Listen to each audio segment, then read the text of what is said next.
ce dessin. Observez ce dessin pendant 1 minute. Ce dessin, c'est l'image des soldats romains que l'apôtre Paul a pris pour illustrer l'armure que doit porter un chrétien. Amen.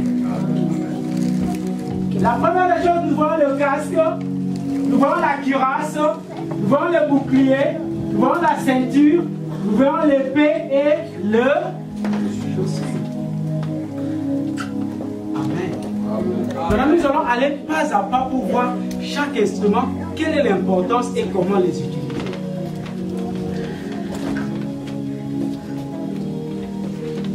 Nous commençons par la ceinture.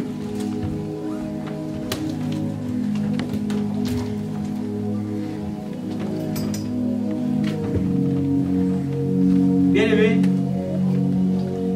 même si ces pantalons n'est pas à ma taille, si je mets seulement une ceinture, qu'est-ce que ça fait? Ça va tomber? Même si ces pantalons n'est pas à ma taille, la ceinture est parmi les instruments très capitaux pour un chrétien. Parce que la ceinture, c'est la vérité. Pour un chrétien, la vérité, c'est quoi la vérité? Jean chapitre 14, verset 6, Jésus dit, je suis le chemin, la vérité et la vérité, c'est le Seigneur Jésus-Christ. Un chrétien, c'est une personne qui a porté le Christ comme ceinture. Il suffit, quelles que soient les choses qui peuvent arriver, son pantalon ne tombera pas. Et il n'aura pas honte. Imaginez que vous êtes en train de courir et que votre vie tombe. Au lieu de seulement de courir, mais vous aurez encore honte. Mais si vous avez votre ceinture, qui est le Christ, même si la course elle est comment, vous n'allez pas avoir honte. Amen. Je veux dire à un enfant de Dieu, il n'y a pas de petits mensonges ni de grands mensonges. Il n'y a pas de petits mensonges ni de grands mensonges. Tout mensonge est mensonge. Tout mensonge est mensonge. Il n'y a pas de petits mensonges ni de grands mensonges. C'est pourquoi vous allez voir la Bible appelle le diable comme étant le père des mensonges. Jésus-Christ, c'est la vérité. Étant enfants de Dieu, nous devons nous efforcer à être dans la vérité. Parce que si vous n'avez pas la vérité en vous, ça signifie ce qui est en vous, c'est le mensonge. Qu'est-ce que le diable fait? Le diable prend, comme il sait que Jésus-Christ est la vérité, il envoie des faux prophètes, des faux enseignants pour enseigner non pas la vérité de Christ, mais pour nous enseigner les mensonges du monde. Bien-aimé, je vais commencer à parler sur vous. Dieu me dit, vous allez avoir beaucoup d'argent, vous allez être ceci, vous allez être ceci. C'est bien. Mais ce qui est plus important, c'est d'être sauvé. C'est d'avoir la vie éternelle. Parce que vous pouvez gagner tout ce monde. Mais si vous perdez votre vie, ça ne sert à rien. C'est pourquoi un enfant de Dieu, la première des choses qu'il doit faire, c'est de chercher à gagner la vie éternelle. C'est pourquoi la Bible dit dans Matthieu chapitre 6, verset 33, il dit, cherchez premièrement le royaume des cieux. La Bible utilise toujours les mots qu'il faut à la place qu'il faut. Quand la Bible dit premièrement, ça signifie qu'il y a des deuxièmement, il y a des troisièmement, il y a des quatrièmement. Mais premièrement, un enfant de Dieu doit chercher le royaume de Dieu. Et pour chercher le royaume de Dieu, Jésus-Christ c'est lui le chemin. Il dit, nul ne vient au Père que par moi. Et le chemin là, c'est qui? C'est Jésus-Christ. Et Jésus-Christ c'est la vérité. Et c'est lui qui est la ceinture qu'un chrétien doit porter. C'est Jésus-Christ. Quelques points importants. Dieu est vérité et ceux qui l'adorent doivent le faire en esprit et en vérité.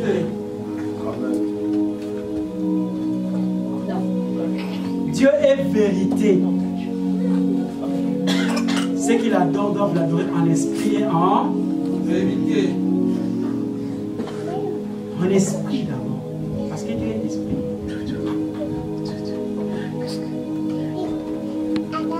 Le diable est un menteur et le père du mensonge. Le diable est un menteur et le père du mensonge. Tout enfant de Dieu doit savoir ça. C'est pourquoi un enfant de Dieu, quand tu te rends compte que tu es tombé dans les mensonges, tu dois te repentir rapidement. Sinon tu restes et tu deviens enfant du diable. Amen. Amen. Il n'y a pas de petits mensonges ni de grands mensonges. Comme tu dis que d'abord, comme c'est un enfant, comme je l'ai dit, c'est bon, ça c'est pas un problème. Non, il n'y a pas de petits mensonges ni de grands mensonges. Que ce soit un enfant, que ce soit un parent, que ce soit un mari, que ce soit une femme, mensonge et mensonge. Amen. Amen. 2. La cuirasse. Vous voyez un peu la cuirasse ici? C'était constitué de 2 éléments. Le premier élément, c'était du cuir. Du cuir. Et le deuxième élément, c'était le métal. Et ça aidait à protéger cette partie. Ça protège aussi les dos. Mais la cuirasse était fabriquée pour protéger les organes vitaux. Quand les gens se battaient, la cuirasse protégeait les organes vitaux. Voici comment la Bible définit ça. Il dit, parmi les organes vitaux qu'il faut protéger, c'est dans le livre des Proverbes, chapitre 4, verset 23. Il dit ceci. Ça vient de son cœur. Si une personne vous fait du bien, ça vient de son Cœur. Un chrétien, c'est une personne qui préserve beaucoup son cœur. Et comment vous allez préserver votre cœur? C'est avec la parole de Dieu. Préservez votre cœur. À quoi vous mettez votre cœur? Est-ce que vous mettez des rancœurs à l'intérieur? Est-ce que vous mettez des rancunes, des jalousies à l'intérieur? Ou c'est la parole de Dieu qui vous mettez? Parce qu'il y a des enfants de Dieu, comme je disais la fois passée, ils viennent à l'église évangéliste. Mais ils ne se parlent même pas. Ils sont dans une même église, ils ne se parlent même pas. Pour toi et moi, nous allons parler seulement au paradis. Est-ce que tu vas aller au paradis avec ces comportements? Non. Toi et moi là, moi vraiment pour te pardonner. Non. Moi pour le pardonner, il faut qu'il puisse venir me demander pardon. Mais la Bible n'a jamais dit ça. La Bible n'a jamais dit que pour pardonner une personne, il faut que la personne puisse me demander pardon. C'est faux. Parce que si c'était ça, je vous pose la question. Au jour de sa mort, Jésus-Christ, quand il était crucifié, il a dit, Père, pardonne-leur, car ils ne savent pas ce qu'ils font. Est-ce que ces gens-là avaient demandé pardon à Jésus? C'est pourquoi je dis chaque fois, la vie d'un chrétien aujourd'hui est plus difficile que la vie que vivaient Moïse, Abraham et tout consort. Vous savez pourquoi? À leur époque, ils vivaient la loi des talions. Œil pour œil, dent pour dent. Mais Jésus-Christ est venu, il a dit, on vous a dit. Mais moi je vous dis, aimez vos ennemis, priez pour eux. Amen. Nous avons vu le dimanche passé, pour vaincre les diables, c'est l'amour. Tu ne peux pas pardonner une personne sans pour autant l'aimer. Amen. Amen. La cuirasse, c'est la justice, bien-aimé. Est-ce que vous êtes juste dans ce que vous faites dans la vie? Est-ce que vous êtes juste? Parents, il y a 2 enfants qui ont eu des accrochages. Quand vous jugez, est-ce que vous avez une partie prise? Dans la vie, il y a 2 de vos amis qui ont des problèmes. Et on doit chercher la solution. Est-ce que vous créez la justice ou vous créez des partis pris? Un chrétien, c'est une personne qui est juste dans sa justice, dans la justice. Et la justice d'un chrétien, non, notre justice est en Jésus-Christ. Amen. Pourquoi j'ai dit notre justice est en Jésus-Christ? Parce que le monde aujourd'hui a aussi sa justice. Amen. Le monde a établi des lois. Il dit les hommes peuvent marier les hommes, c'est juste. C'est la justice, n'est-ce pas? C'est juste, c'est légal. Mais ce n'est pas la justice de Dieu. Notre justice est en Jésus-Christ. Si nous ne sommes pas encore justes et bien-aimés, nous ne sommes pas bons pour le royaume de Dieu. Amen, amen. C'est en dépit de tout ce que nous pouvons faire, tout ce que nous pouvons dire. Si nous n'avons pas encore atteint la justice de Dieu, ça ne va pas le faire. C'est pourquoi Jésus a dit aux apôtres, si votre justice ne dépasse pas les pharisiens, vous n'êtes pas bons pour le royaume de Dieu. Vous savez ce que les pharisiens faisaient?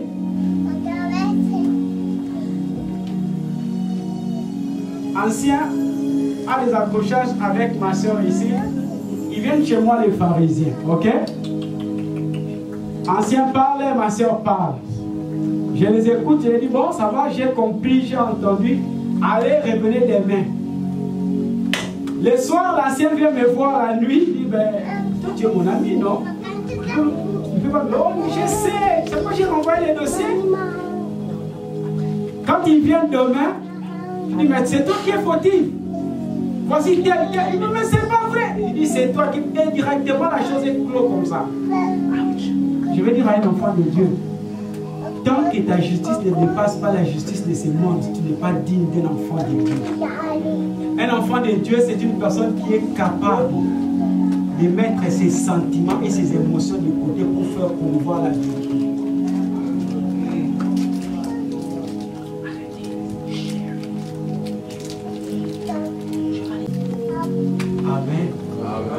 La meilleure méthode pour vaincre le diable, c'est l'amour. Parce que le diable ne peut pas aimer. Le diable ne peut pas aimer. Et dans l'amour, nous avons compris qu'est-ce qu'est l'amour. La Bible dit l'amour croit tout, l'amour endure tout, l'amour supporte tout. C'est ça le vrai amour. Et nous avons dit que l'amour, ce n'est pas une sensation, mais l'amour, c'est une décision qu'une personne prend. Et quand la personne prend cette décision, et il assume les conséquences de cette décision. C'est pourquoi la Bible dit, car Dieu a tant aimé le monde qu'il a donné. Amen. Tellement que Dieu a aimé le monde, Dieu a pris cette responsabilité et il a donné son Fils. Amen. Amen. Nous allons clôturer cette série aujourd'hui par revêtez-vous de toutes les armes de Dieu. Je vais dire à une personne, pourquoi est-ce que vous ne pouvez pas rencontrer un soldat dans la guerre juste avec son fusil? Avez-vous déjà vu un soldat en guerre juste avec son fusil, seulement son fusil? Vous savez pourquoi? C'est parce que un soldat ne peut pas aller en guerre sans pour autant être équipé. Chaque équipement a une importance capitale. Et aujourd'hui, nous allons parler sur l'importance de chaque équipement. Amen. Amen. Je vais reprendre les 3 points que nous avons parlé la fois passée sur les 3 points indispensables pour vaincre la bataille. Premièrement, il faut connaître l'ennemi et ses méthodes. Le diable a ses méthodes. La Bible dit, le diable se transforme en ange de lumière. Ce n'est pas que le diable commence à briller, non. Mais le diable était malin. Comme c'était malin, il se voile et il cherche à t'amener à avoir des connaissances qui ne sont pas normales à la connaissance de Dieu. C'est ce qui s'est passé avec Ève au jardin d'Éden. Est-ce que c'est vrai? Est-ce que c'est vrai? Il vient inculquer les doutes dans les enfants de Dieu. C'est pourquoi un enfant de Dieu doit être vraiment enraciné dans sa parole, dans la parole de Dieu. Deuxièmement, il faut avoir les armes adaptées, être capable de les utiliser. Bien aimé, maintenant tel que nous sommes là, si on distribue à chacun un fusil ici, il y a d'autres qui vont se tuer eux-mêmes. Amen. Il y a d'autres qui vont se tirer eux-mêmes, frère. Vous savez pourquoi? Parce que vous ne savez pas les utiliser. Le fait d'avoir une armure, c'est bien. Mais savoir les utiliser, c'est mieux. Et troisièmement, avoir une bonne stratégie. Il faut avoir des stratégies. Vous pouvez avoir des armes qu'il faut. Vous pouvez être formé, mais si vous n'avez pas des stratégies qu'il faut, vous allez échouer. Je vais définir c'est quoi une arme, bénédiction. Amen. Une personne peut venir avec un problème qui est trop grand, bien aimé. Avec l'aide du Saint-Esprit, prenez ces problèmes et montrez que c'est un petit problème que Dieu peut résoudre. Amen. Et quand quelqu'un vous amène son problème, prenez ces problèmes comme étant votre propre problème. Est-ce que vous allez exposer ça aux gens? Non. Non. Ah, et vous exposez votre problème aux gens comme ça? Non, non. Mais pourquoi vous exposez les problèmes des frères et de vos soeurs? Tel a dit ça, tel a fait ça. C'est ça qui crée les divisions dans l'église. Parce que quand vous dites du mal d'un frère et que le monde est en forme de cercle, tout retourne à la case de départ, ça va retourner chez ces frères-là, ça va retourner chez cette soeur. Mais quand ça va retourner, ça ne va pas retourner avec le même mot que tu as utilisé. Je vais vous donner un exemple. Si je prends Évangéliste est là, je lui raconte une histoire maintenant. Je lui raconte une histoire pendant 10 minutes. Et je dis, Évangéliste, c'est l'histoire que je voulais raconter. Allez raconter ça à Joyce. Évangéliste, quand il va amener l'histoire vers Joyce, ça va changer, oui ou non? Oui, ça va changer. Et Évangéliste, il dit à Joyce, Joyce, l'histoire que je vous ai racontée, amène ça maintenant, on va raconter à David. Joyce qui amène l'histoire vers David, ça va changer, oui ou non? Ça va changer. David qui va raconter à Héritier et sa femme. S'il y a 5 personnes intermédiaires et que la 5e personne vient me voir, moi qui ai raconté l'histoire à Évangéliste, vous voyez ce que ça va faire? Vous voyez ce que ça va faire? Hein? Oui, oui. Ayons la justice. Posons-nous toute la question, est-ce que c'est important que je puisse dire ça? Est-ce que c'est important que je puisse faire ça? La justice. Portons la cuirasse. La cuirasse protège notre cœur, bien-aimé. C'est de notre cœur que vient le bien et le mal. Amen. Il y a un papa un jour qui voulait mourir. Il appelle son fils, il dit, je vais te bénir. Mais j'aimerais que tu puisses me préparer la plus belle et bonne partie d'une chèvre. Oh. L'enfant s'assoit et dit, ça c'est une équation. Bonne partie d'une chèvre que je puisse préparer ça. C'est quelle là partie? Si c'est pas possible. Il va voir sa maman, regarde ce que papa m'a dit. Moi aussi je suis incapable. Il va voir le vieux sage du village, celui qui habite au fond. Il va voir ce vieux, dit, vieux. Papa m'a demandé de me préparer la plus belle partie d'une chèvre. C'est quelle partie? Le vieux sage, il regarde, il rit.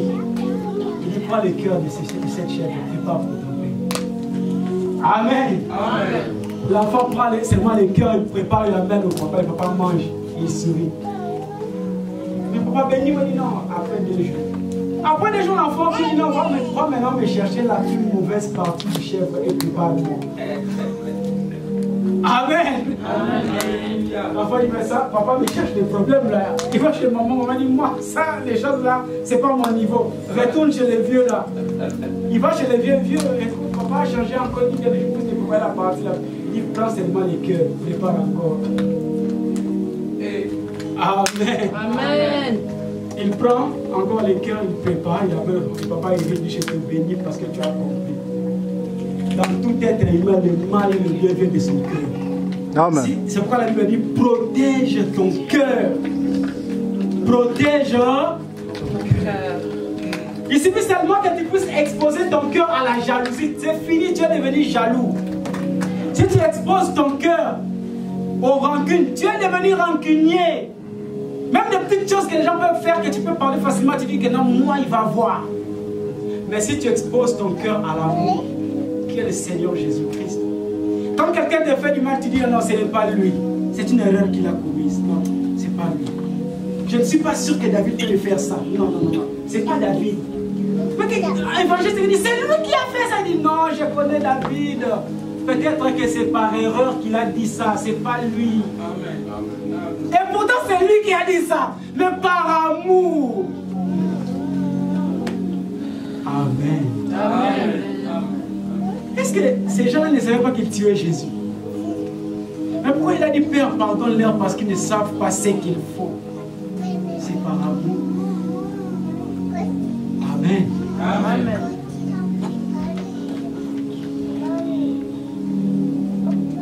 Quatre, le bouclier. Le bouclier. Vous avez quelqu'un qui a suivi les films anciens là où il y a des guerriers qui se battaient. Voilà. Il y a ce qu'on appelle le bouclier. Hein? Amen. Le bouclier pour un chrétien, c'est la foi. C'est la foi. Qu'est-ce que la Bible dit? Nous devons avoir le bouclier de la foi pour éteindre toutes les flèches enflammées du diable.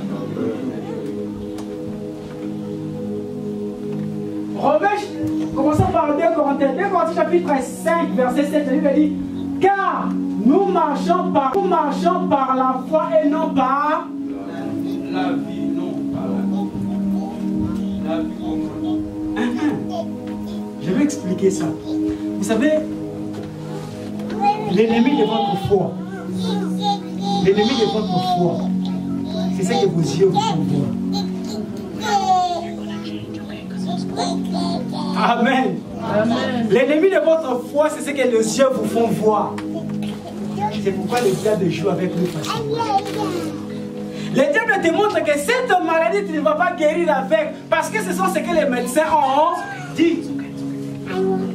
Mais la foi te dit: je suis la résurrection et la vie. Amen. Les yeux te vont dire: cette situation n'a pas de solution, c'est irréversible. Mais la foi te dit: rien n'est impossible à celui qui croit. Amen. Amen. L'ennemi de la foi, ce sont vos sens, les yeux, les toucher. Tu peux toucher comme ça, tu dis ça c'est foi. Mais la foi te dit c'est pas foi, c'est chaud. Comment? Amen. Amen. Les yeux nous font dire, mais les yeux ainsi que l'odorat lui, ils sont déjà. Ça fait 4 jours, nous l'avons mis là-bas. Mais la foi te dit: je suis le chemin, la résurrection et la vie. Celui qui croit en moi, même s'il meurt, il va ressusciter. Amen. Et il te pose la question à la fin: crois-tu cela? Crois-tu cela? Amen. Romains chapitre 10, verset 17. Ainsi, la foi vient de ce qu'on entend. Et ce qu'on entend vient de la parole de Dieu. Bien-aimé, vous savez ce qui est drôle dans ce monde? Je faisais rire un ami un jour, il me dit: les jeunes filles d'aujourd'hui font confiance aux coachs qui les ramassent dans les réseaux sociaux plus qu'à leurs parents qui ont déjà 50, 60, voire même 70 ans. Mais ils font confiance aux coachs qui ont 30 ans, 25 ans dans les réseaux sociaux. Ah, il a des belles paroles, hein? Il peut avoir de belles paroles, mais qui ne sont pas des paroles de vie. La foi, nous devons les mettre dans la parole de Dieu. Amen. Pourquoi devons mettre notre foi dans la parole de Dieu? Parce que Dieu est toujours là et accompagne sa parole pour l'accomplir. Amen. Dieu n'est pas un fils de l'homme. Il accompagne toujours sa parole.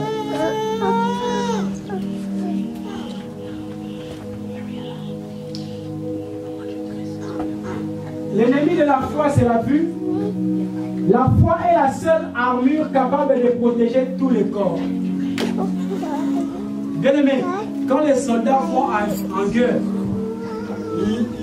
la foi, c'est le bouclier. Souvent, les boucliers atteignent même la taille de la personne. Ou juste quelque part ici. Et là, il sait que si il y a moindre danger, je m'incline, je me protège. Bien-aimé, tu te protèges derrière les paroles de ton père, de ta mère, de tes oncles, ou derrière la parole de Dieu. Parce que si tu te protèges derrière la parole de Dieu, même si le diable venait avec les flèches enflammées, quoi que le diable puisse dire, toi tu vas dire que non, nul est sans effet. Amen.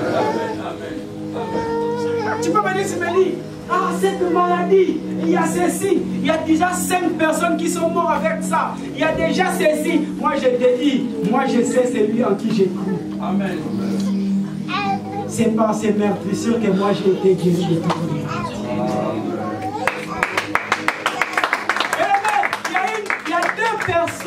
Il y a 2 personnes dont leur foi se sont accomplies. Mais la foi c'est comme l'ensemble des aides. Hein? Tu peux attirer les négatifs comme tu peux attirer aussi les positifs.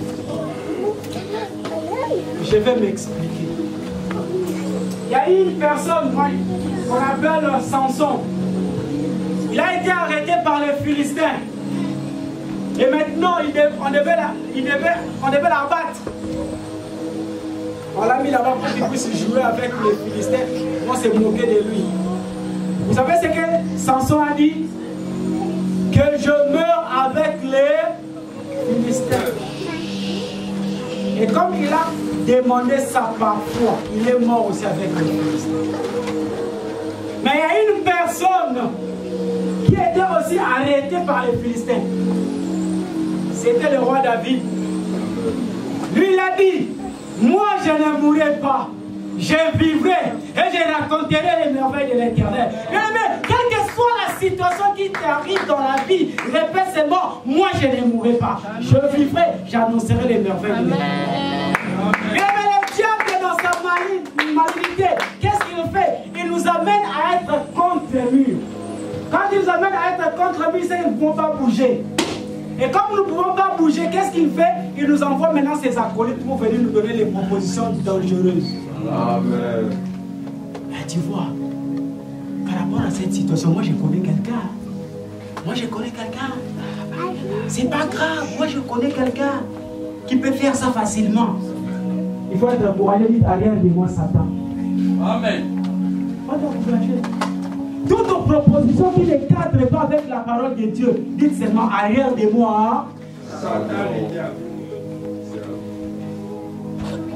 Le roi David, malgré qu'il était au bord de la mort, mais il a témoigné, il a dit, moi je ne mourrai pas. Et Dieu, comme il honore la foi, David n'est pas mort. Moi dans cette famille, je ne sais pas. Quand il arrive seulement le mois de décembre, soit c'est moi qui suis malade, soit ce sont mes enfants. Hey, moi seulement, chaque fois quand il y a ceci, il doit y avoir ceci. Arrête avec ça. Où est ton bouclier qui est la foi? Ton bouclier de la foi, c'est pour que tu puisses empêcher les flammes du diable d'atteindre ton corps. Pourquoi tu laisses ton bouclier? La foi, la foi. Notre foi doit être enracinée et bâtie dans la parole de Dieu. Pas dans la parole d'une personne. Même moi qui suis devant vous, si je vous enseigne quelque chose qui n'est pas en rapport avec la parole de Dieu, mettez ça de côté. Votre foi doit être enracinée dans la parole de Dieu. Et vous savez, votre plus grand problème, c'est quoi?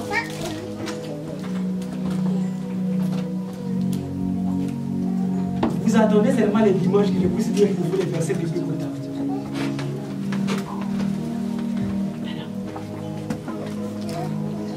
Si on demande combien on lit la Bible cette semaine, ne levez pas pour ce n'est pas important. Levez seulement dans mon cœur. Là, Dieu vous voit. Amen. Parce que la foi vient de ce qu'on entend. Ce qu'on entend vient de la parole de Dieu. Maintenant, toi, tu ne lis pas la Bible, tu ne lis pas la parole de Dieu. Comment tu auras une foi solide? Comment est-ce que tu auras une foi solide, bien-aimé? Parce que là, quand tu lis la parole de Dieu, c'est comme une personne qui est en train de manger. De manger. Plus vous mangez des repas les repas consistants, plus votre santé devient bon.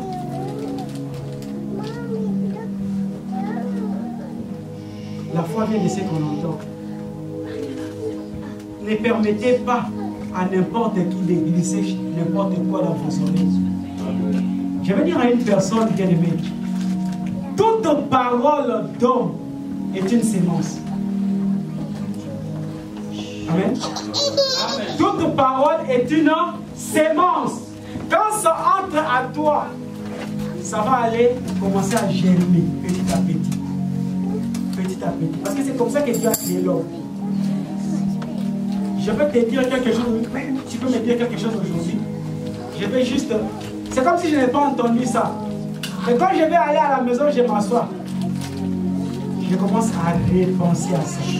Cette parole maintenant commence à avoir des racines. Pourquoi il a dit ça? Pourquoi il a dit ceci? Qu'est-ce qu'il voulait vraiment dire? Et maintenant, il commence à... Maintenant, quand tu permets n'importe quel enseignement, quelque chose entre en toi, ça crée une racine et ça crée des fruits. Et maintenant, c'est ça qui va déterminer si tu es dans les bons chemins ou dans les mauvais chemins. C'est pourquoi un enfant devait être toujours prudent. Toujours prudent.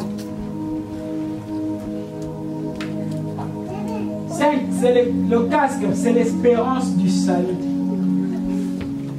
Bien aimé, il y a eu un concours. On a pris un bois de cette dimension. Amen. Un bois de cette dimension, d'une longueur de 5 mètres. Et maintenant, on a dit, la personne qui va traverser à vélo du point A jusqu'au point B va recevoir le prix. La première personne est montée avec enthousiasme, va arriver à 2 mètres, tombée. Deuxième personne, la même chose. Troisième personne. Il y a eu un garçon, les gens ne tenaient même pas compte, ils disent à lui. Est-ce que ta conscience est irréprochable? Mais tu peux te cacher devant les hommes. Mais ta propre conscience, est-ce que ça te dit quelque chose? Si ta propre conscience ne te reproche plus à rien, c'est que tu as déjà détruit ta conscience. Amen. Amen. Amen.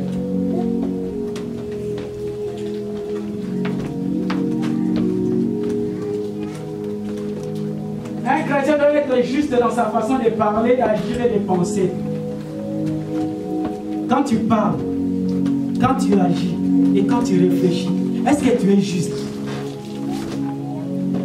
Être juste, ça signifie tes pensées, tes actions et ta façon de parler reflètent la parole de Dieu. Est-ce que tu es juste? Est-ce que tu es juste? Amen.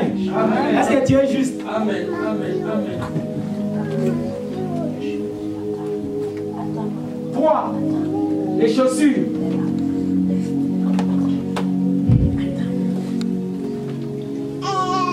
À l'époque,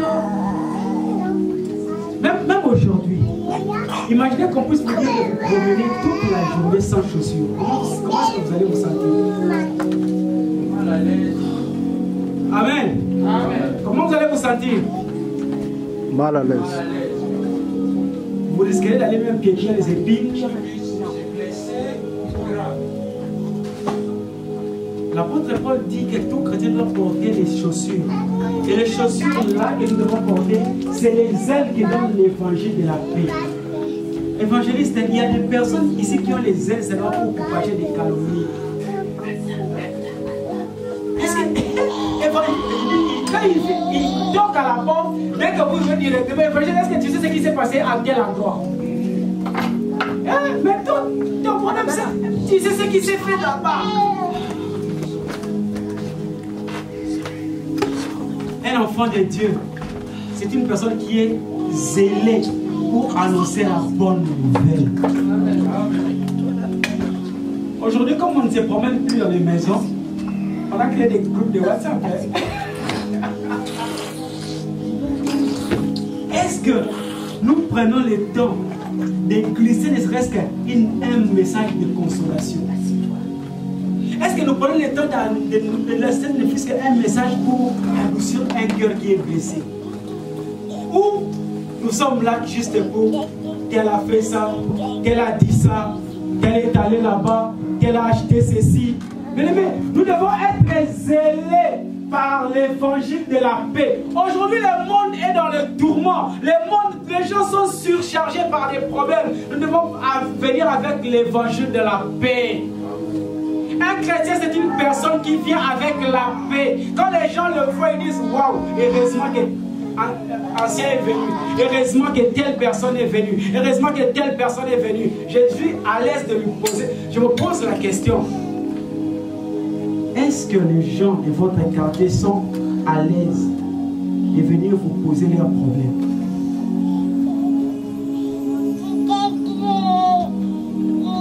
Amen. Amen. Amen. Parce que vous dites enfant de Dieu. Amen. Comme vous êtes enfant de Dieu, c'est que vous êtes représentant de Dieu sur la terre. Maintenant, je vous pose la question. Est-ce que les gens de votre quartier sont à l'aise? Votre connaissance, les rayons que vous fréquentez, ils viennent aussi de vous. Il est monté. Il a traversé, tout le monde a applaudi. Ouais. Maintenant, au cours de l'interview, on lui pose la question. Qu'est-ce qui a fait que tu puisses réussir? Il dit, j'ai étudié les failles de mes amis, de mes prédécesseurs. Il dit, quelle était le faille de tes prédécesseurs? Il dit, mes prédécesseurs étaient focalisés à observer le bois et comment il pédalait. Moi, ce n'était pas ça. Moi, je voyais le but. Je vais dire à une personne, si tu veux échouer dans la vie, vois les obstacles qui t'entourent, tu vas échouer. Mais si tu vois le but qui est devant toi, tu ne vas pas échouer. Amen. Parce que le but qui est devant toi est plus grand que les obstacles. Le but que nous avons l'espérance du salut. Dieu nous dit, à celui qui vaincra, je vais lui donner une couronne. À celui qui vaincra, il aura la vie éternelle. À celui qui vaincra, bien aimé, celui qui échoue, on l'oublie. On l'oublie. Mais celui qui gagne quelque chose, c'est celui-là qui reste, son nom reste quelque part. Mais pour que vous puissiez gagner, vous devez avoir le salut à tout moment. Le casque que les Romains portaient, c'était pour protéger la tête. Et protéger la tête, pourquoi? Parce que quand vous avez quelque chose qui colle la tête, c'est fini. Vous arrêtez les combats. Amen. Vous arrêtez les combats. Et c'est dans la tête qu'il y a les pensées. Comment nous pensons? Maintenant, si une personne, dans ses pensées, il pense au salut, à chaque fois qu'il va poser son pas, il se pose la question, est-ce qu'il y a les pas que je vais poser ici? Ça m'amène au salut ou à la mort? Amen. Amen. Chaque fois que vous voulez dire quelque chose, chaque fois que vous voulez réagir face à quelque chose, posez-vous la question, est-ce que la chose que je vais faire, ça m'amène à la vie ou à la mort? Et chaque fois que vous avez réponse à cette question, posez l'action. Chaque fois que vous avez réponse à cette question, posez l'action.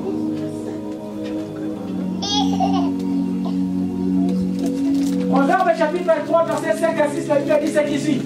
Mets ta confiance en l'Éternel de tout ton cœur et ne te repose pas sur ta propre intelligence. Mais il y a des gens qui sont plus intelligents que Dieu ici. Et ce qui est mal, c'est quoi, évangéliste? La personne vient chez un serviteur de Dieu, il lui pose son problème, le serviteur de Dieu prie et lui prodigue des conseils, mais lui-même était déjà venu avec ses propres idées à lui. Maintenant, qu'est-ce qu'il cherchait? Il cherchait à ce que les idées du pasteur ou de l'évangéliste soient en harmonie avec ses idées à lui. Et maintenant, si ces idées à lui concordent avec les idées du pasteur, le pasteur là est fort. Hein? Le pasteur là vraiment est, hein? Comme on dit en lingala, il a l'onction de Dieu. Parce que ses idées à lui concordent avec ce que le pasteur dit. Maintenant, si les idées à lui ne concordent pas avec ce que le pasteur vient de dire, c'est fini. Ah, pasteur, comment je ne sais pas si jamais temps, il doit beaucoup prier. Elle lui dit, mets ta confiance en l'Éternel de tout ton cœur. Protège ta tête Prends ton intelligence, mets ça en Dieu. Dans la vie, il y aura toujours des situations où tu dois décider. Mais pose-toi la question, est-ce que ma décision est en harmonie avec la parole de Dieu? Qu'est-ce que la parole de Dieu dit par rapport à cette situation? Parce que chaque fois que vous prenez une décision, chaque fois que vous faites un pas, ça vous rapproche à votre mort ou à la vie éternelle. La vérité, papa. Dieu n'est pas assis au ciel avec un long cahier, un gros stylo pour écrire vos péchés. Il a fait péché tel jour, il a fait ceci, ça c'est faux. Dieu a déjà établi des lois. Dieu a établi des lois. C'est pourquoi il dit, ne vous y trompez pas, on ne se moque pas de Dieu. Ce qu'un homme aura sémé, c'est ce qu'il va moissonner. Mais il y a une nuance, je vais expliquer ça. Nous récoltons ce que nous avons sémé par rapport à la nature, mais pas à la quantité.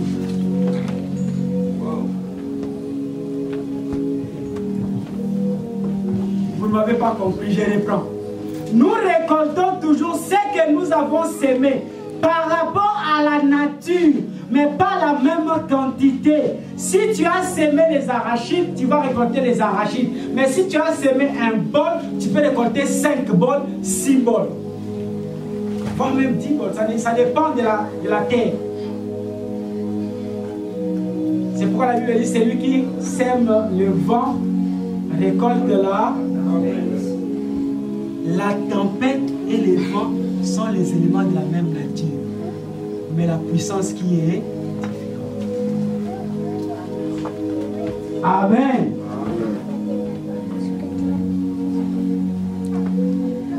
Ne vous inquiétez de rien, faites connaître à Dieu vos problèmes. Le diable a comme piège, il nous amène à bourrer nos têtes des problèmes. Il bourre nos têtes des situations. Il vient avec des situations. Parfois tu te dis, mon Dieu, est-ce que je vais m'en sortir? Et c'est pas avec le Canada, et les factures telles, loyer tel, il y a telle chose, contrefaction, et ceci, et Hydro-Québec, et ceci. Il nous bourre avec des problèmes juste pour nous amener à craquer. Parce que quand tu craques, c'est là que les acolytes du diable viennent pour vous amener dans la déroute. Mais la Bible nous dit, nous devons amener nos problèmes à Dieu. Quand nous amenons nos problèmes à Dieu, Dieu nous aide à résoudre ces problèmes. Ne vous conformez pas au siècle présent, car c'est le point d'accroche du diable. Et le siècle présent, c'est le piège du diable. Le siècle présent, c'est le piège du diable. Mais tout le monde a fait ça. Pourquoi pas moi? Tout le monde a acheté ça. Pourquoi pas moi? Tout le monde a mis ça. Pourquoi pas moi? Bien aimé, le siècle présent, si vous vous rappelez, vous allez voir, il y a 10 ans, il y avait les modes d'habillement qui régnaient il y a 10 ans. Parfois aujourd'hui, ça n'existe même pas. Quand tu portes ça, les gens te regardent et disent, il sort d'où? Donc ce que tu portes aussi aujourd'hui là, ça va passer. Le monde et ses désirs passent. C'est ceux qui font la volonté de Dieu qui vont rester. Amen. Ayons toujours les yeux fixés vers le Christ qui est notre salut. Bien-aimés, nous devons avoir les yeux fixés vers Jésus-Christ. Quels que soient les problèmes qui peuvent arriver dans ta vie, bien-aimé, si tu as comme objectif Jésus-Christ, lui va prendre soin de toi. Mais si tu n'as pas comme objectif Jésus-Christ, tu vas voir tes problèmes plus grands que Dieu. Et c'est là ton danger. C'est là l'échec de ta vie. Et pour finir, nous avons l'épée de l'esprit. L'épée de l'esprit, c'est la parole de Dieu. La parole de Dieu. Hébreux chapitre 4, verset 12, la Bible dit, car la parole de Dieu est vivante et efficace. Mais la parole de Dieu n'est pas une histoire comme les gens pensent. Que non, ce sont les histoires passées. La parole de Dieu est vivante et efficace. Pourquoi? Parce qu'elle est plus tranchante qu'une épée quelconque à 2 tranchants. pénétrante jusqu'à partager âme et esprit, jointure et moelle. Elle juge les sentiments et les pensées du cœur. Bien-aimé, tu ne peux pas vaincre le diable qu'en utilisant la parole de Dieu. Si tu veux vaincre le diable, utilise la parole de Dieu. Au début de son ministère, Jésus-Christ a été tenté par le diable. Et pour vaincre le diable, Jésus-Christ a utilisé la parole de Dieu. Maintenant, moi je vous pose la question. Est-ce que vous lisez assez la parole de Dieu? Je vous ai dit au début, on peut vous donner une arme, mais si vous ne savez pas l'utiliser, cette arme peut vous tuer vous-même. On peut vous donner une épée aujourd'hui, mais si vous ne savez pas utiliser cette épée peut vous détruire. Ou l'ennemi peut utiliser votre propre épée pour vous détruire. Et vous savez, ce que le diable fait souvent, le diable sait que vous avez, parce que l'épée qui est la parole de Dieu, nous l'utilisons plus dans notre bouche. Nous proclamons. Maintenant, qu'est-ce que le diable fait? Le diable vient nous enlever la vraie parole de Dieu pour nous donner des mensonges, des faussetés. Et maintenant, quand vous avez des faussetés en vous, directement, vous avez déjà perdu la bataille. L'épée, vous savez, les armes, nous avons les armes de défense, nous avons aussi les armes d'attaque.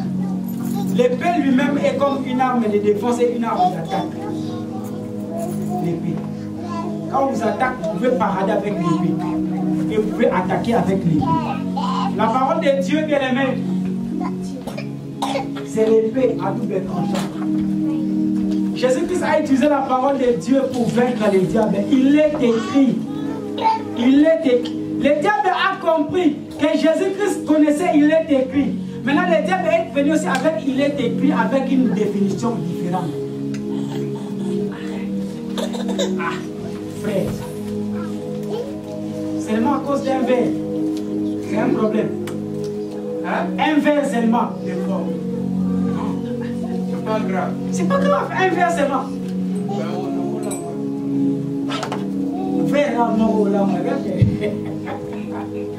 Amen. Amen. Avec un seul verre, ce n'est pas un problème. Le diable vient seulement avec la parole. Mais tu n'as pas eu dans la Bible. On a dit quoi? Je te conseille pour ton estomac un peu de vin. Maintenant, allez poser au médecin la question. Quelqu'un qui souffre de l'estomac et pas l'alcool, c'est bien. Posez au médecin la question.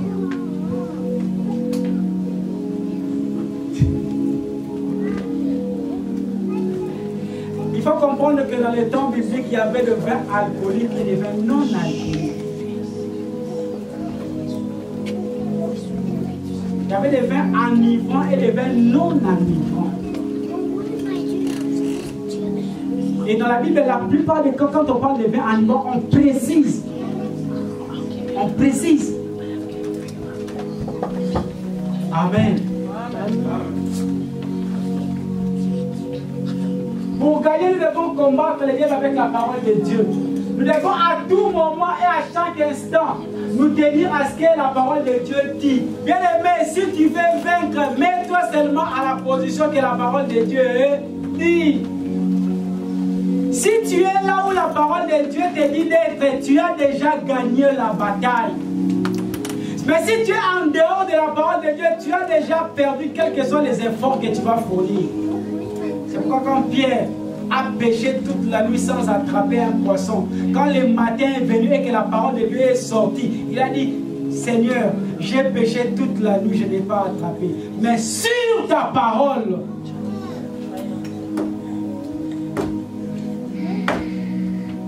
les médecins ont donné les médicaments, les médecins ont fait ceci. Telle situation n'a pas changé, ma situation n'a pas changé, il y a une telle chose. Mais sur ta parole, Seigneur, tu ne connais même pas cette parole, comment tu vas appliquer ça? Hein? Parce que pour appliquer cette parole, il faut connaître la parole.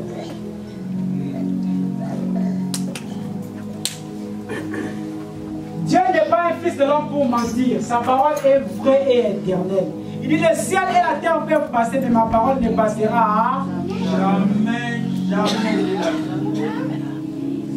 La Bible clôture les versets en disant nous devons prier. Malgré les armes que nous avons eues à étudier, le casque, le bouclier, la cuirasse, la ceinture, à la fin nous devons prier. La prière, c'est la communication. Bien aimé, dans les combats actuels, si les rebelles veulent nous faire tomber, il y a deux personnes qui cherchent à attraper.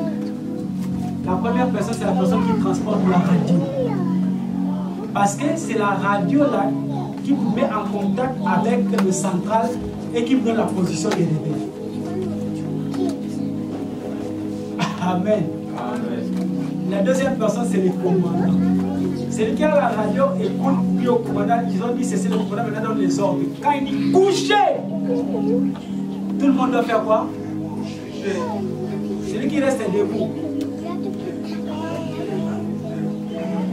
Mais nous ne devons pas abandonner les prières. Nous devons vraiment nous donner à la prière. La Bible a dit prier sans cesse. Ça ne veut pas dire que chaque instant on te voit.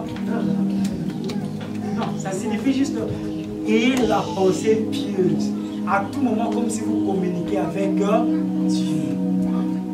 Donc, être prêt à recevoir quelque chose de Dieu. Que vos pensées soient pieuses. Que vos pensées soient nobles. Que vos pensées soient pures. Parce que comment est-ce que toi tu es déjà la haine contre le papa Bombolo et tu vas recevoir quelque chose de Dieu comment? Amen. Mais si tu as des pensées pures par rapport à Papa Bombolo, tu as des pensées pures par rapport à Yann, tu as des pensées pures par rapport à tout le monde, Dieu va te parler maintenant pour ces hommes-là. Dieu va t'utiliser maintenant pour bénir ces hommes. Amen. Mais si tu as des pensées négatives, bien aimé, même si tu peux parler en langue ici, même si tu peux sauter, bien aimé, c'est zéro. Amen. Amen. C'est zéro. Amen. Que Dieu vous bénisse. Amen. Que Dieu vous bénisse.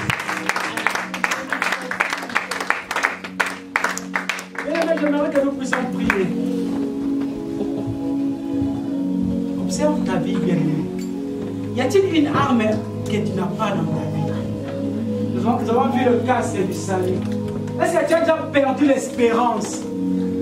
Il y a des personnes qui vivent comme ça. Ah, ils vivent seulement du jour au jour. Il y a quelqu'un qui va arriver, quelqu'un qui va arriver, arrive. Donc il se lève le matin, il se dit que bon, je me lève seulement. Est-ce que tu as déjà perdu l'espérance du salut? Est-ce que tu as déjà perdu le bouclier de la foi? Est-ce que tu as déjà perdu l'épée de l'esprit, la parole de Dieu? Commence à observer ta vie. S'il y a quelque chose que tu as déjà perdu, commence à demander à Dieu de te le redonner. Prions au nom de Jésus. Au nom de Jésus. Yahweh, je déclare le nom du Père et des Saints d'Israël. Yahweh, je viens prier pour moi, pour mes frères, pour mes soeurs. Yahweh, Père éternel, aide-nous, Seigneur, mon Dieu.